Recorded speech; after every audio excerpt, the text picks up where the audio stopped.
This video is to provide pre-operation inspection and training for Ballymore's Drivable Power Stalker units. Prior to using the lift, a pre-operations inspection should be conducted.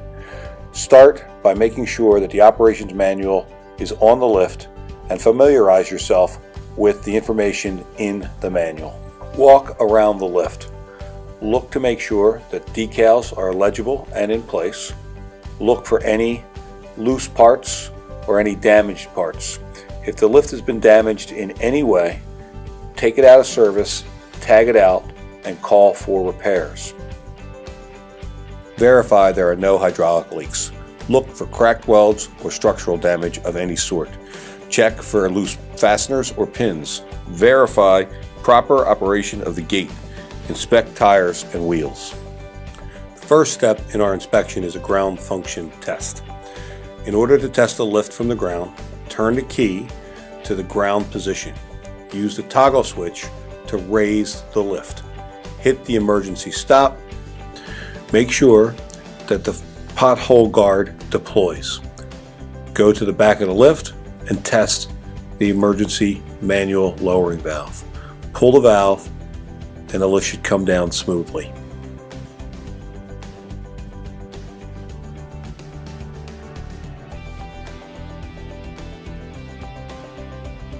Check the large emergency stop. Push it in. All power should be disconnected from the lift. Our last step before using the lift is the platform function test.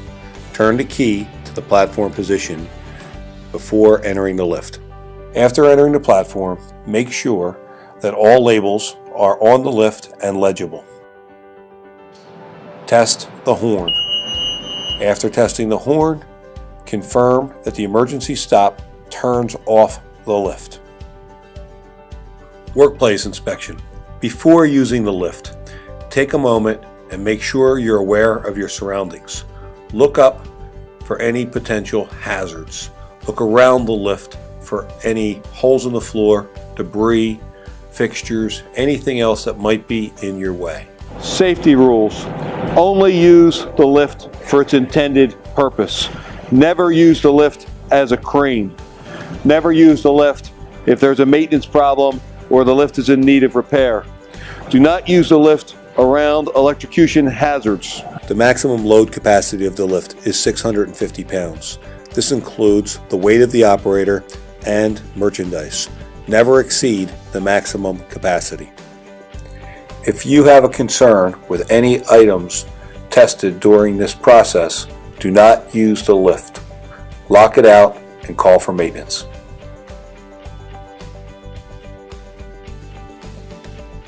To turn on the lift, pull out the emergency stop switch. After the power cycle's on, the battery meter will tell you how much battery is left. The lift will automatically default to the turtle mode in the drive direction.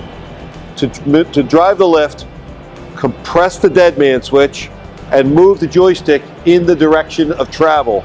To go forward, press down. To go backwards, pull back. To go right or left, maneuver the joystick in the direction desired.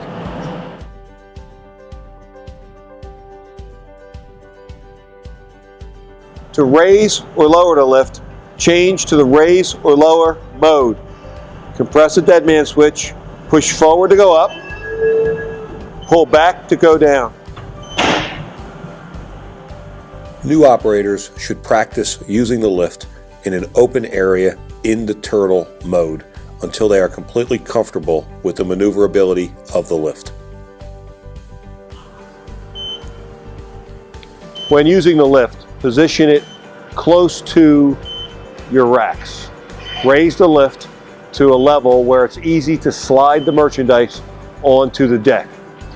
Pivot the inside merchandise deck rail out of the way and slide the merchandise onto the merchandise platform. Remember, whenever possible, slide, don't lift. When you do need to lift, use good lifting form.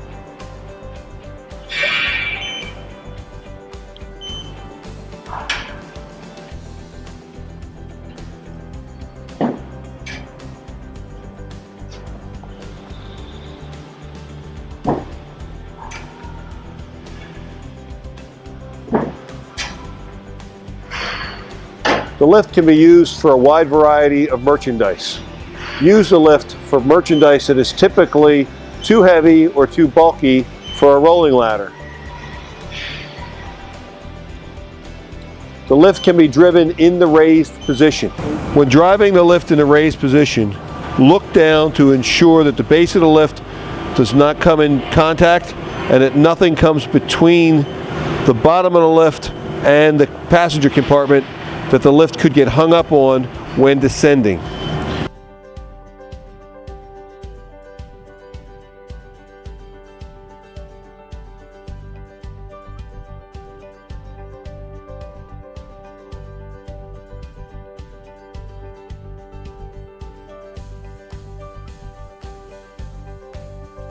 You are now ready to use your lift.